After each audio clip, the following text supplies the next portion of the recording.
Olá, sejam todos bem-vindos à quinta aula, o quinto passo dessa jornada do Talmidim. Deus abençoe a sua disposição, a sua perseverança nesta jornada tão importante para você. Gostaria que vocês dessem seu feedback no meu número aí, privado, particular, sem ser aqui no grupo, que você pudesse estar dando feedback de como está sendo para você esta jornada do Talmidim, ok? E nós estamos do meio para o final, como eu disse, e é hora de perseverar para nós chegarmos até o fim. Jesus disse no livro do Apocalipse: aquele que perseverar até o fim, este será salvo. Hoje nós vamos falar sobre a comunidade dos Talmidins. Nosso texto base continua sendo Atos capítulo 2 e versículo 42, que diz assim: e perseveravam na doutrina dos apóstolos, na comunhão e no partir do pão e nas orações.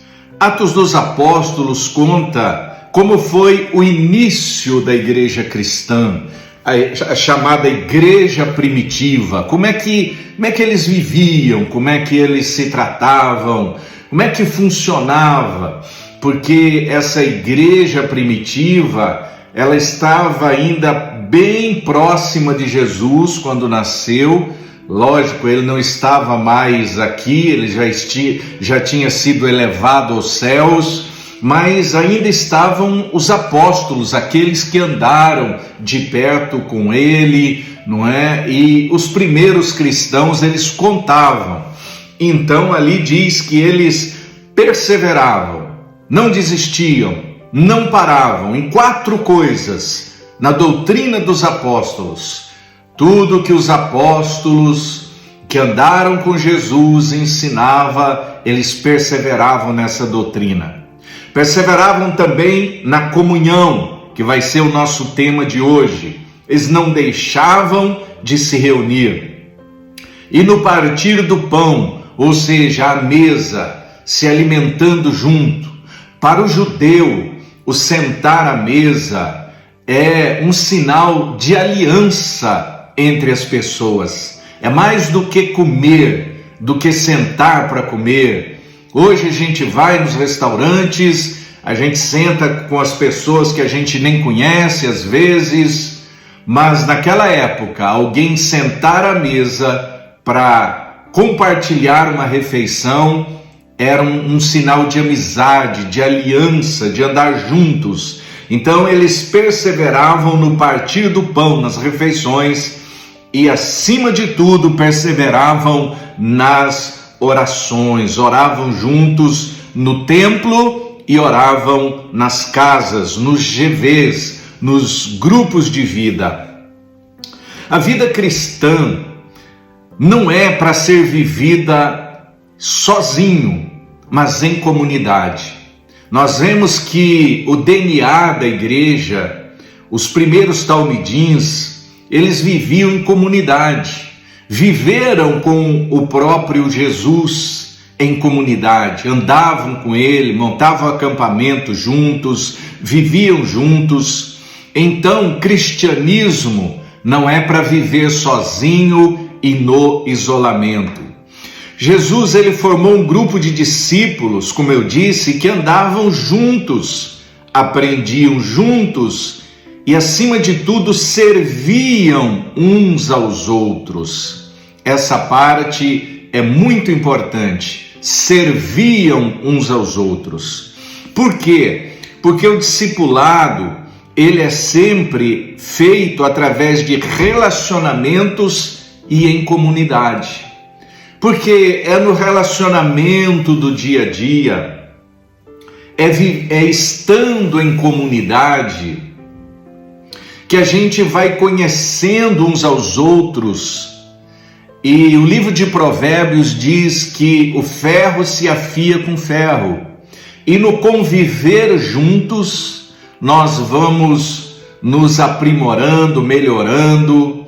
até mesmo através dos conflitos emocionais, conflitos de relacionamentos. Esses conflitos, eles desenvolvem em nós os frutos do Espírito Santo, o amor, a paciência, a alegria, não é? Eu não estou falando aqui de panelinhas, até porque quando se fala em panelinhas, se enxerga isso apenas como um lado negativo, mas existe a panela envenenada e existe a panela que tem comida saudável.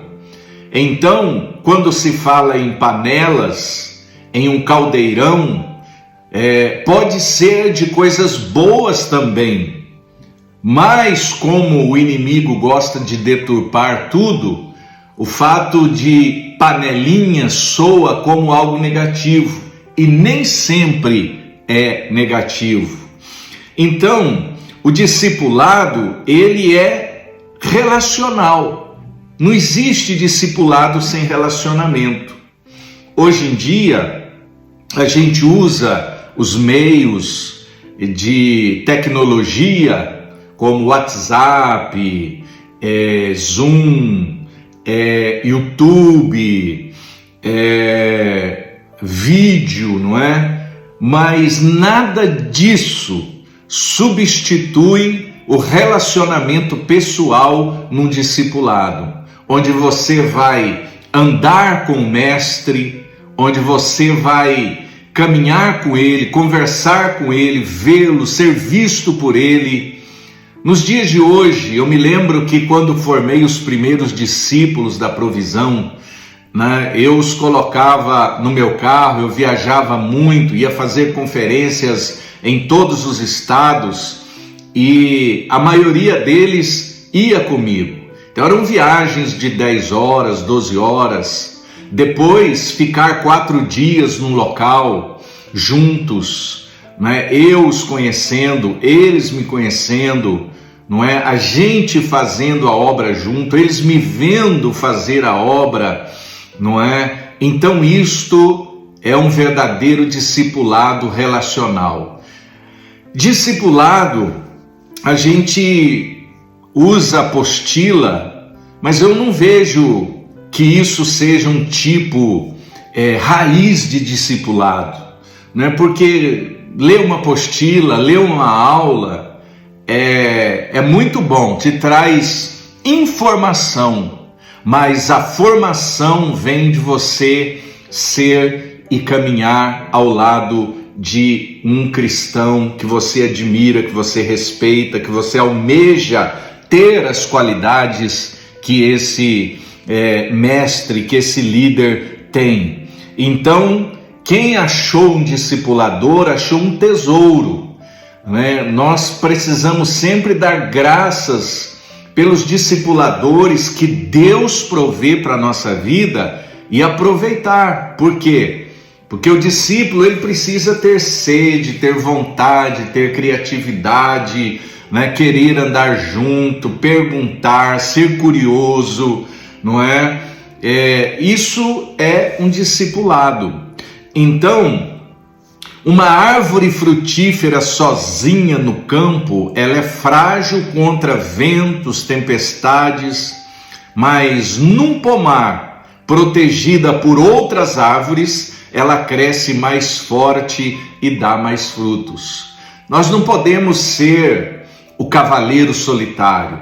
Pode parecer muito romântico isso nos filmes, mas na verdade a jornada do cavalo selvagem, ela não é uma jornada boa. O cavalo que progride na vida é o cavalo que se deixou domar, que aprendeu, que foi para o estábulo, que recebe alimento saudável do seu dono, que ele é lavado, escovado, lhe dá remédio, lhe ensinam. Agora, o cavalo selvagem nunca passará de ser um cavalo selvagem. Isso é muito bonito nos filmes, nas novelas, nas séries policiais, mas na vida em geral, a vida do cavaleiro solitário é uma vida muito triste. E se Deus preparou para a gente viver em comunidade é porque ele achou que o ser que ele criou funcionaria melhor vivendo em comunidade. Senão, Deus não instituiria a família como uma comunidade, não instituiria sua igreja como uma comunidade. Mas hoje, nós vemos que o mundo caminha na contramão disso e está pagando o preço emocional disso. Então, o discípulo, ele é aquele que serve os outros discípulos, que ajuda, que está presente. Se uma irmã adoece, outra vai até a sua casa para cozinhar, limpar ou cuidar dos filhos, ou se revezam entre várias irmãs para ajudar aquela irmã. Isso é comunidade.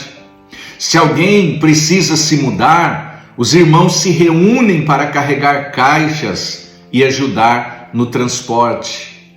Não é? Isso é uma maneira de viver em comunidade. Na prática é isso o servir. Se um jovem pede um emprego, os irmãos o apoiam com oração, contatos de trabalho e até auxílio financeiro temporário para ajudar aquela pessoa. Então, isto é viver em comunidade. Se uma família passa por luto, a comunidade se mobiliza para preparar refeições e estar presente e consolar. Se uma criança precisa de reforço escolar, alguém da comunidade se dispõe a ensinar. Se uma irmã tem bebê recém-nascido, outras ajudam com visitas, com compras e apoio prático no dia a dia. Se um irmão está construindo, reformando sua casa, outros se voluntariam para dar um dia de trabalho, ao menos. Se alguém chega novo à cidade, a comunidade o acolhe e o ajuda a se integrar. Se um discípulo enfrenta crise emocional, outro se dispõe a ouvir, caminhar junto e orar. A comunidade cristã é como uma rede de pescadores. Cada nó sustenta o outro. Se um nó se rompe, a rede inteira enfraquece. Mas quando todos estão firmes, a rede pode segurar grandes peixes. Aqui estão algumas maneiras práticas da gente servir em comunidade, um ajudar o outro. Não é necessário despender enormes quantias em dinheiro, gastar enorme quantia de tempo. São coisas pequenas que nós podemos ajudar uns aos outros. Numa igreja, a gente vê que temos centenas de pessoas na igreja. Só o pastor, ele não pode fazer tudo isso que eu falei. Nem tão somente se você tiver meia dúzia de pastores, eles não conseguem fazer tudo isso. Por isso que o Senhor Jesus instituiu a igreja como um corpo, onde todos se ajudam. E muitas vezes, quando o pastor não pode estar presente, mas ele delega para o seu pastor auxiliar, delega para os seus discípulos, a igreja vai ajudar aquela pessoa, vai porque é como se fosse o pastor indo, é como se fosse o pastor fazendo, porque ele treinou aquelas pessoas, discipulou, ensinou, e agora as pessoas estão fazendo. Algumas pessoas até se ressentem porque o pastor às vezes não está em todos os aniversários, não está em todas as situações da vida daquela pessoa. Às vezes está na vida de alguns, mas não pode estar na vida de todos. Mas quando a igreja é uma comunidade, todos se ajudam. E é como se o pastor estivesse indo através daquela irmã que vai, através daquele jovem que vai, através daquele trabalho com a pessoa da melhor idade. Então, nós temos assim evidências bíblicas, onde Jesus lavou os pés dos discípulos, mostrando que servir é a maior expressão de liderança. Você quer ser líder? Sirva primeiro. Sirva. Conquiste a sua liderança servindo. Não é com grito, não é com mandação, não é com imposição de autoridade, não é com carteirada. Você conquista a sua autoridade dentro do corpo de Cristo servindo aos outros. Paulo também ensinou em Gálatas capítulo 6, versículo 2, levai as cargas uns dos outros. É assim que vivia a comunidade. Essa era a doutrina dos apóstolos, que um levasse a carga do outro, que um ajudasse o outro, que um sentisse a dor do outro também. A igreja primitiva, ela era reconhecida porque ela tinha uma característica: não havia necessitado algum entre eles. Por quê? Porque todos se ajudavam, todos participavam. A própria neurociência e a psicologia, quando fala do serviço, a neurociência ela mostra que atos de generosidade ajudam, liberam dopamina e serotonina, criando a sensação do bem-estar, tanto em quem serve quanto em quem recebe. A própria neurociência ela ensina que quando a gente está vivendo em comunidade e servindo alguém, o nosso corpo, a nossa farmácia interna libera hormônios, neurotransmissores como a dopamina e como a serotonina, que dá ao corpo aquela sensação de prazer e de felicidade. A própria psicologia, ela ensina que pessoas engajadas em comunidades de apoio têm maior resiliência emocional diante das crises. Olha só, a pessoa que ajuda o outro, ela tem maior resiliência diante das crises, por uma série de fatores. Meu irmão, você quer saber que é feliz e você não sabia? Vai ajudar os outros. Às vezes você está com a unha encravada, reclamando da vida, chorando, lamentando, fazendo manha. Aí quando você chega num hospital do câncer e vê uma criancinha que não vai viver muito tempo tomada pelo câncer, meu irmão, isso vai te dando o quê? Resiliência, força. Por maiores que sejam os seus problemas, sempre há alguém que tem um problema maior, mais dolorido. Nós achamos que a nossa dor é sempre a que dói mais. Mas quando você começa a servir, meu irmão, você quer saber que você é feliz? Vai aconselhar pessoas, vai libertar pessoas. Você vai ver situações horríveis, trágicas, absurdas, quando você está reclamando talvez de uma coisa tão pequena. E ao servir, você vai convivendo com situações assim, você vai pegando resiliência. Eu não tenho estômago para isso, eu não tenho resistência. Claro, porque você não faz isso. A resistência vem quando você faz as coisas. E a própria psiquiatria, ela confirma que o isolamento é o fator de risco para a depressão, enquanto a pessoa ter vínculos de comunidade são fatores de proteção emocional. Pessoa que isola, logo está deprimida, no quartinho da depressão. Quando ela vai se relacionar, ela sorri, ela se alegra, ela ajuda, ela é ajudada, ela dá ideia, ela recebe ideia, né? A pessoa está viva, mas isolado a pessoa está deprimida, com a sensação de morte, não é? John Wesley, ele organizava os grupos de classe, onde cada um sabia das necessidades do outro e ninguém ficava desamparado. Haviam grupos que John Wesley organizava só para um saber das necessidades do outro e ninguém ficava desamparado. John Wesley falou a milhares e milhares de pessoas, então ele não podia atender todo mundo, não é? E um filósofo, ele escreveu assim: o cristão precisa do irmão que lhe proclame a palavra de Deus. Ele precisa dele continuamente quando vacila sua fé. Então, a gente precisa de gente perto da gente. A gente precisa ter cheiro de gente, se relacionar, congregar, estar junto no GV, estar juntos na igreja, nos cultos, nos eventos. Precisamos achar motivos, desculpas para se relacionar, para estar juntos.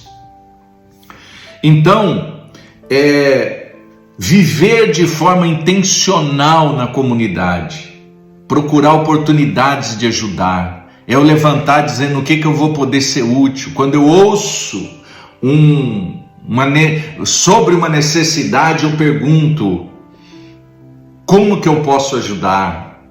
A gente está disponível, colocar os nossos talentos a serviço dos irmãos, aquilo que a gente faz a serviço dos irmãos. Sabe, um parêntese aqui, aprenda a ser a pessoa generosa e semeadora.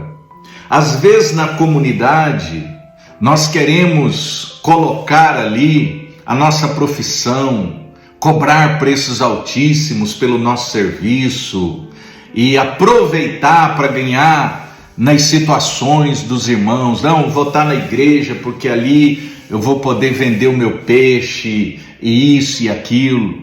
Sabe, é importante na comunidade aquilo que a gente puder semear, a gente semear. A gente puder semear, a gente semear.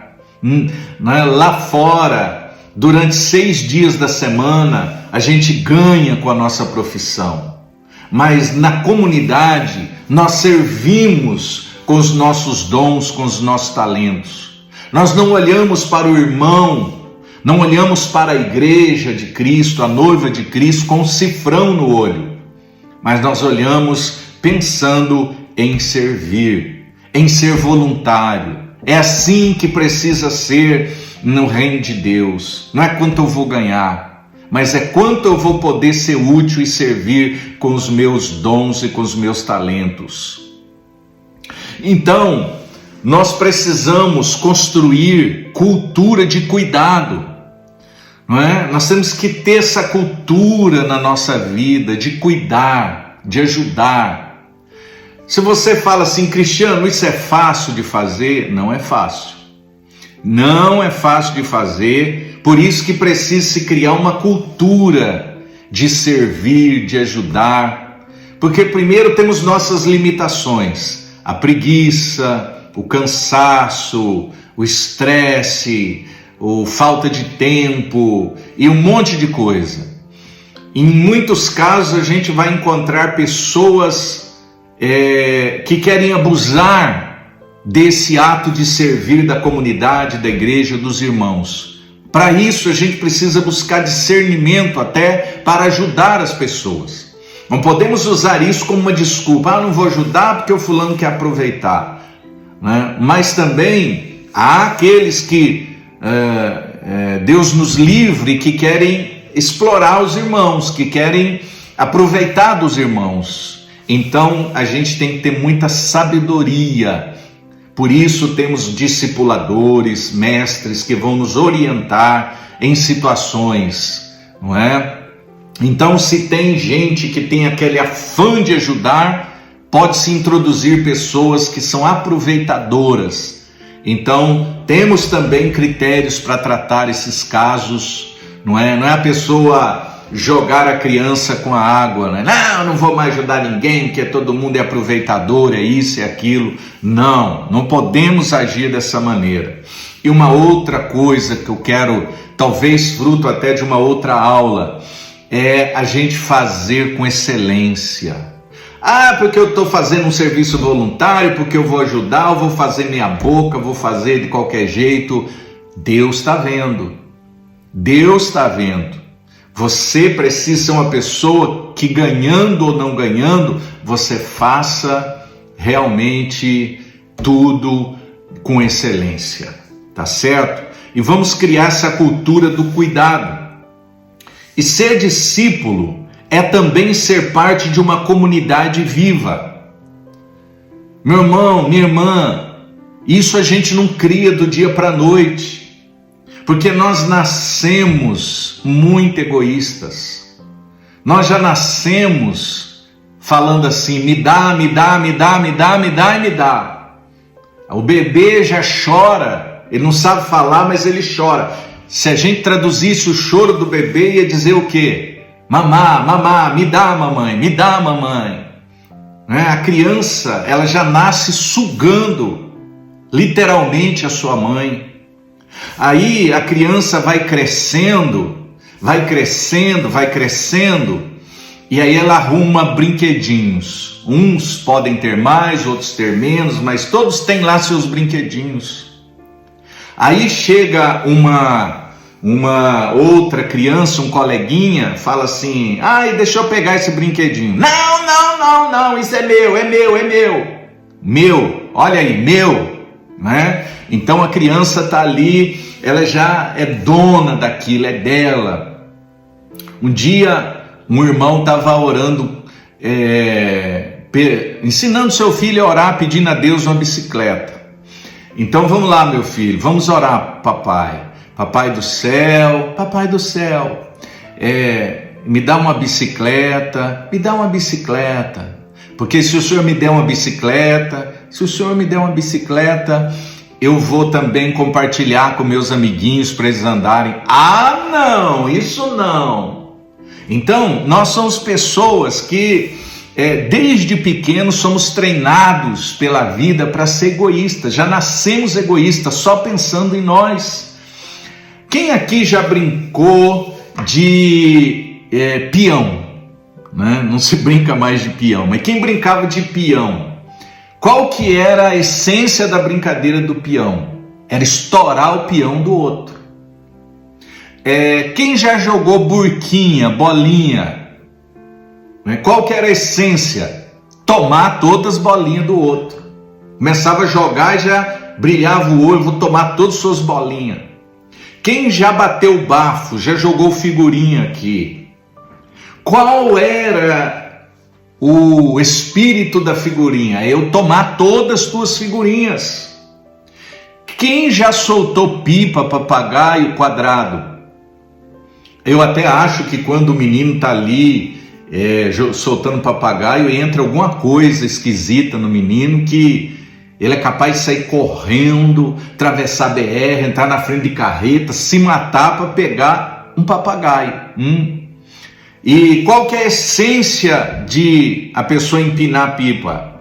É podar a pipa do outro e sair correndo atrás para pegar. Você vê que todas as nossas brincadeiras, elas eram treinamento para a gente tomar dos outras coisas. Você vê que coisa? Né? Ninguém ia jogar burquinha e falava para o coleguinha, olha, eu quero te dar 10 burquinhas, toma para você. Ninguém ia cortar o papagaio do outro por acidente, pegar, vim te devolver. Não, ninguém falava assim, eu quero te dar minhas figurinhas carimbadas, premiadas. Toma para você, meu amiguinho. Queria era tomar do outro. E a gente cresce treinando para isso, não é? E aí, ao mesmo tempo, a gente fica adulto. A gente está bem treinado agora. Sabe que treinamento funciona, né? Então agora, eu quero só receber, quero só ganhar, quero só tomar dos outros, não é? Então a pessoa começa a se apegar ao quê? Agora não é a uma figurinha, agora é um carro. O carro é meu carro, dá nome para o carro. Herbie, se meu Fusca falasse. Então a pessoa, ela vai se apegando ao carro. O carro é um ser vivo para ela, né? Ele alisa o carro, passa pano no carro, tira a poeira do carro, e a mulher do lado olhando e pensando, ai, se ele me alisasse como alisa esse carro, eu seria a mulher mais feliz do mundo. outros se apegam a joias, outros se apegam a milhões de sapatos, outros se apegam a casa, outros se apegam a móveis, outros se apegam a dinheiro. Meu dinheiro, é tudo meu. Nós somos crianças, continuamos sendo a criança querendo a figurinha do outro, continuamos sendo criança querendo a burquinha, o papagaio do outro. Por quê? Porque nós somos treinados.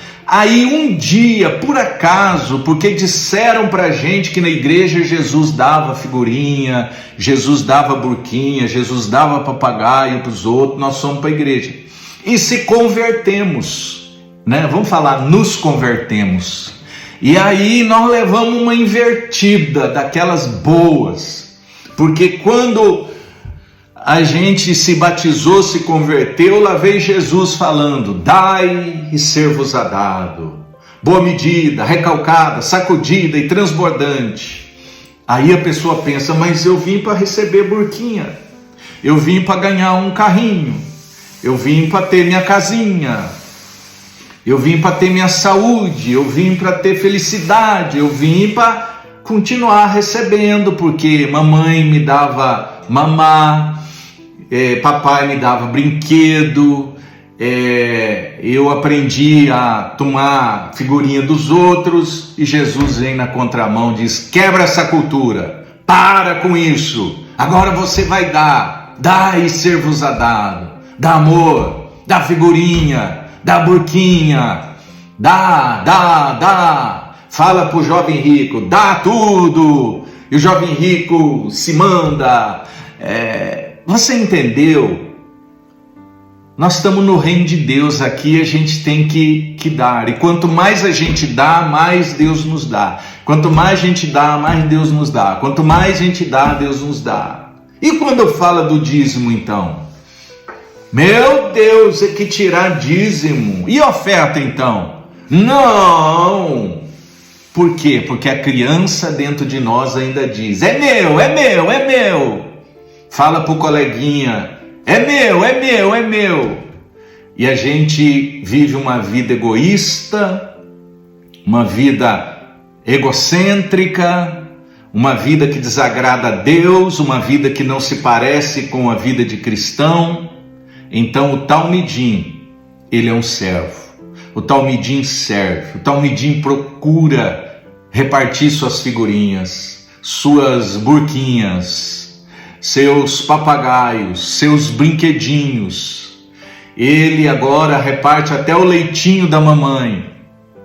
Se tem alguém que precisa de alimento, ele está ali para dar a sua cesta básica, para dar 1 quilo, para levar para um restaurante, não é? Então, espero que você tenha entendido, porque hoje nós falamos sobre o talmidim, vive em comunidade. E a gente não vive em comunidade para ser sanguessuga, para ser psicopatas sociais. Você sabe o que é o psicopata social? Psicopata social, ele é aquele que sorrindo é capaz de gastar toda a aposentadoria do pai velhinho que precisa do dinheiro para comprar remédio para não morrer com pressão alta. Ele toma o dinheiro, ele faz avalizar, faz empréstimo e ri daquilo. Aquilo ele não sente remorso de explorar os outros, de tomar dos outros. Isso são os psicopatas, os sanguessugas, os parasitas sociais. Então, cristão não é chamado para isso. Cristianismo, nós somos chamados para ser como Jesus, dar a vida. Nós somos chamados para seguir o exemplo de Deus, que deu o melhor, que era Jesus. Isso tem que virar cultura, e às vezes essa cultura é fruto de anos, que nós passamos anos sendo treinados a tomar a burquinha dos outros, tomar a figurinha dos outros. Agora a gente tem que devolver essas figurinhas, a gente tem que dar, a gente tem que restituir, a gente tem que fazer o bem. Nós somos chamados para isso. Nós somos chamados para isso, viver em comunidade e ajudar uns aos outros. Que Deus te abençoe, responda o questionário, me envie, não desanime, não desista. Deus tem o melhor para a sua vida. Até a próxima aula, se Deus quiser.